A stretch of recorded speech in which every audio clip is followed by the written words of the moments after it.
নমস্কার বন্ধুরা, কৃষক বন্ধুর যে ফিল্ড ভেরিফিকেশন ফর্মটা আছে অনেক্সারি 1 সেই ফর্ম ফিল আপ এই ভিডিওতে স্টেপ বাই স্টেপ বলে দিচ্ছি এবং ফর্ম ডাউনলোড করার লিঙ্কটা আমরা ডেসক্রিপশন বক্সে বা পিন কমেন্টে দিয়ে দেবো। সেখান থেকে ফর্ম ডাউনলোড করবেন এবং এই ভিডিওর প্রতিটা অপশন ভালোভাবে বুঝে নিয়ে তারপর ফর্ম ফিল আপ করবেন। চলুন শুরু করা যাক এবং এরকম গুরুত্বপূর্ণ ভিডিও আরও পাওয়ার জন্য আমাদের এই চ্যানেলটিকে অবশ্যই সাবস্ক্রাইব করে রাখবেন। তো এখানে দেখতে পাচ্ছেন অনেক্সারি 1 সংযোজনী 1 ফর্ম। এটা হচ্ছে কৃষক বন্ধু প্রকল্পের ক্ষেত্র সমীক্ষা বা ফিল্ড ভেরিফিকেশনের জন্য যাচাইকরণ ফর্ম বা ভেরিফিকেশন ফর্ম। ঠিক আছে, প্রথমত কৃষক বন্ধু আইডি বা কেবি আইডি নাম্বারটা এখানে লিখবেন। এবার আপনার ক্রমিক নাম্বার বা সিরিয়াল নাম্বারটা এখানে লিখবেন। অনলাইন থেকে আপনি এই কেবি আইডি সার্চ করে নিতে পারেন আপনার মোবাইল নাম্বার, আধার নাম্বার ইত্যাদি দিয়ে। তো সেটা যেভাবে করতে হয় দেখে নিন। এবার বলা আছে যেটা সঠিক তার পাশে কর্তৃপক্ষরা টিকমার্ক দেবে, অর্থাৎ এখানে আপনি কোনো টিকমার্ক দেবেন না, আপনি শুধুমাত্র ফর্ম ফিল আপ করবেন এবং যারা কর্তৃপক্ষ তারা পাশে টিকমার্ক দেবে। প্রথমে এখানে বলা আছে সুবিধাভোগীর নাম কৃষক বন্ধু রেকর্ড ব্যাংক পাসবই অনুযায়ী, অর্থাৎ যার নামে কৃষক বন্ধুটা ঢুকবে সেই আবেদনকারীর নাম এখানে লিখতে হবে এবং কৃষক বন্ধুর রেকর্ডে অথবা ব্যাংকের পাসবইয়ে তার যে নামের স্পেলিং আছে সেটাই লিখতে হবে। তো যা কিছু ফিল আপ করবেন বড় হাতের অক্ষরে করবেন। এখানে যেমন নাম ও পদবি আমি লিখে দিয়েছি। এইবার যে আবেদনকারী আছে তার পিতার নাম অথবা স্বামীর নাম অথবা তার স্ত্রীর নাম অথবা তার যে কোনো অভিভাবক বা গার্ডিয়ানের নাম। তো এখানে আমি পিতার নাম লিখে দিয়েছি। এইবার ঠিকানা পার্মানেন্ট অ্যাড্রেস দেবেন। এখানে ভিলেজ থেকে পোস্ট পর্যন্ত যতটুকু আসবে ততটুকু এখানে লিখে দেবেন ভোটার কার্ড বা আধার কার্ড অনুযায়ী। এইবার আবেদনকারীর ডিস্ট্রিক্ট কোন জেলায় থাকে সেই ডিস্ট্রিক্টের নাম, তারপরে তার ব্লকের নাম লিখেছি। এইবার গ্রাম পঞ্চায়েতের নাম এখানে লেখা হয়েছে এবং গ্রামের নাম লেখা হয়েছে। তো এইগুলো আপনি A to Z লিখে দেবেন। এইবার চলে আসবে ক, বলা আছে সুবিধাভোগীর বিবরণ অর্থাৎ বেনিফিশিয়ারি ডিটেল। বেনিফিশিয়ারি ডিটেলের মধ্যে এখানে চেয়েছে প্রথমে ব্যাংকের তথ্য, যেই ব্যাংকে আপনি এই কৃষক বন্ধুর ভাতাটা নিতে চাইছেন। তো ব্যাংকের বিবরণ প্রথমত ব্যাংক ডিটেলস চেয়েছে। এখানে ব্যাংক ও শাখার নাম, তো এখানে স্টেট ব্যাংক অফ ইন্ডিয়া এবং এখানে ব্রাঞ্চের নাম লিখতে হবে, মানে ব্রাঞ্চের অ্যাড্রেস। এরপরে IFSC কোড লিখতে হবে ব্রাঞ্চের। তারপরে ব্যাংকের অ্যাকাউন্ট নাম্বার লিখবেন, খুব সাবধানে যত্ন সহকারে অ্যাকাউন্ট নাম্বারটা লিখবেন, কারণ এই অ্যাকাউন্ট নাম্বারে কিন্তু টাকাটা ঢুকবে। এইবার আধার কার্ডের সঙ্গে লিঙ্ক করা ফোন নাম্বার আপনাকে এখানে লিখতে হবে। তো 10 সংখ্যার সেই মোবাইল নাম্বার লিখবেন যেখানে আধার কার্ড লিঙ্ক করা আছে, তো আধার লিঙ্ক মোবাইল নাম্বার লিখতে হবে। এইবার আপনার আধার নাম্বার 12 সংখ্যার আধার নাম্বার এখানে বসাবেন। এইবার আপনার কি করতে হবে, ভোটার নাম্বার এখানে বসাতে হবে। দেখুন আমি ভোটার নাম্বার বসিয়ে দিয়েছি। এইবার AC নাম্বার, মানে এটা আপনার বিধানসভা ক্ষেত্রের নাম্বার এখানে লিখতে হবে। তারপর আপনার পার্ট নাম্বার এখানে লিখবেন। তারপরে আপনার সিরিয়াল নাম্বার এখানে লিখবেন। তো সিরিয়াল নাম্বার এখানে অবশ্যই লিখতে হবে।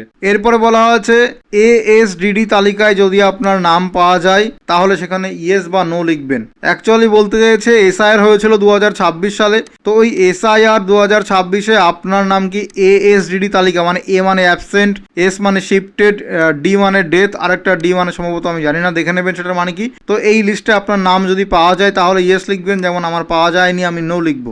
এরপরে বলা আছে আপনি কি ট্রাইব্যুনালে অ্যাপিল করেছিলেন এবং সেই অ্যাপিলের স্ট্যাটাস কি পেন্ডিংয়ে আছে। যদি পেন্ডিংয়ে থাকে স্ট্যাটাস তাহলে ইয়েস করবেন, আর যদি পেন্ডিংয়ে না থাকে তাহলে নো করবেন এবং যারা আবেদন করেননি তারা নো লিখবেন। এবার CA তে আপনার আবেদন পেন্ডিংয়ে আছে কিনা এখানে অবশ্যই নো লিখবেন। যারা CA তে অ্যাপ্লাই করেননি তারাও এখানে নো লিখবেন বা NA লিখতে পারেন যে নট অ্যাপ্লিকেবল। এবার আছে PM কিষানে আপনি সুবিধা পান কিনা, অর্থাৎ এটা তো কৃষক বন্ধু রাজ্য সরকারের প্রকল্প এবং আপনি যদি কেন্দ্র সরকারের যে প্রকল্প আছে প্রধানমন্ত্রী কৃষক কিষাণ বিমান যোজনা, এটা PM কিষাই, সেটা যদি পেয়ে থাকেন তাহলে ইয়েস করবেন, আদারওয়াইজ এখানে নো লিখবেন। এবার বলা আছে আবেদনকারীর প্রধান পেশা কি, সে কি কাজ করে। যেমন এখানে বলা আছে কৃষক বা কেন্দ্রীয় সরকার, রাজ্য সরকার, সংবিধিত সংস্থা, সরকারি প্রতিষ্ঠানে, পঞ্চায়েতে, পৌর সংস্থা, স্থানীয় সংস্থায় বা সরকারি সাহায্যপ্রাপ্ত বা শিক্ষা প্রতিষ্ঠান বা অনুরূপ কোনো প্রতিষ্ঠানের স্থায়ী কর্মী যিনি নিয়মিত বেতন বা পেনশন পাচ্ছেন। তো আপনার যে পেশা সেটা লিখবেন, যেমন আমি লিখেছি ফার্মার বা কৃষক। এবার চাষযোগ্য জমির পরিমাণ, আপনার কতখানি জমি আছে সেটা লিখতে হবে। জেল নাম্বার এখানে লিখতে হবে। তারপরে আপনার জমির খতিয়ান নাম্বার লিখতে হবে, তার সঙ্গে দাগ নাম্বার লিখতে হবে এবং কত পরিমাণ জমি আসে চাষযোগ্য একরে কনভার্ট করে লিখতে হবে। এবার ROR বা শতলিপি বা খতিয়ানের তারিখ, ডেট অফ ROR বা খতিয়ানের ডেট এখানে লিখতে হবে। এইবার বলা আছে জমি দখলের ধরন, আপনি জমি ক্রয় করেছেন মানে কিনেছেন, নাকি উত্তরাধিকার সূত্রে পেয়েছেন, নাকি নামজারি, নাকি ট্রান্সফার বা হস্তান্তর, নাকি অন্যান্য। তো যেটা হবে সেটা এখানে লিখবেন। এখানে ডিটেল দেওয়া আছে যে পজেশন হয়েছে নাকি পারচেস মানে কিনেছেন, ডেথ মিউটেশন হয়েছে নাকি ট্রান্সফার হয়েছে নাকি অন্যান্য, সেটা লিখবেন। এইবার যে আবেদনকারী সে ইনকাম ট্যাক্স পে করে কিনা, তো পে করে না, ইনকাম ট্যাক্স পে করলে কিন্তু পাবেন না, তো সেক্ষেত্রে নো লিখবেন। এইবার আবেদনকারী স্বামীর অথবা স্ত্রীর বিবরণ, যেমন আবেদনকারীর স্ত্রীর নাম এখানে আমি লিখে দিয়েছি, ফার্স্ট নেম লাস্ট নেম। এবার ব্যাংকের বিবরণ, আবেদনকারীর স্ত্রীর এখানে ব্যাংকের ডিটেল চেয়েছে, যেমন ব্যাংকের নাম, তারপরে ব্যাংকের শাখার নাম এবং ব্যাংকের নাম, এবার ব্যাংকের আইএফএসসি কোড, এবার অ্যাকাউন্ট নাম্বার, এবার আধার লিঙ্ক মোবাইল নাম্বার লিখতে হবে এবং তারপরে আধার নাম্বার লিখতে হবে। এটা হচ্ছে স্বামী বা স্ত্রী, অর্থাৎ যে আবেদন করছে তার স্বামী বা তার স্ত্রীর ব্যাংকের তথ্য এখানে দিতে হবে, ঠিক আছে। সঙ্গে আধার নাম্বার দেবেন, ভোটার নাম্বার দেবেন, এসি নাম্বার যেটা বলা হচ্ছে, বিধানসভা ক্ষেত্রের নাম, এবার পার্ট নাম্বার লিখবেন, এবার সিরিয়াল নাম্বার লিখবেন।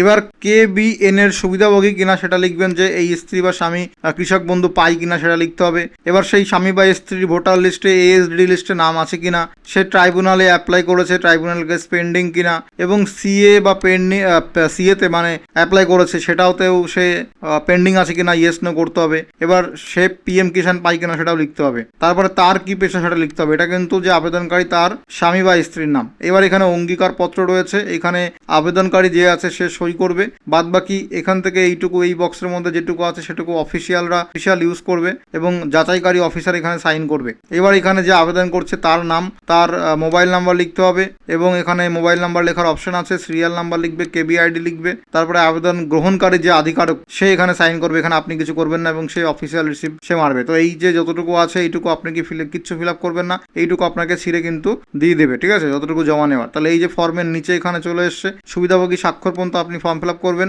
বাদ বাকি অফিসিয়াল ইউজ লেখা আছে, সেটা হচ্ছে এইখান থেকে শুরু করে একদম শেষ পর্যন্ত। এইখানে আপনি কিছু করবেন না, এইটুকু যা ফিল আপ করার যখন আপনি ফর্ম জমা দেবেন তারা কিন্তু ফিল আপ করে নেবে, আপনাকে কিছু করতে হবে না। তো এটা হচ্ছে সম্পূর্ণ form fill up. Form download করার লিঙ্ক পাবেন ডেসক্রিপশন বক্সে। কোনো প্রকার প্রশ্ন থাকলে অবশ্যই কমেন্ট করে জানান। ভিডিওটা ভালো লাগলে লাইক করুন, শেয়ার করুন, চ্যানেলটিকে সাবস্ক্রাইব করে রাখুন এরকম গুরুত্বপূর্ণ ভিডিও আরও পাওয়ার জন্য।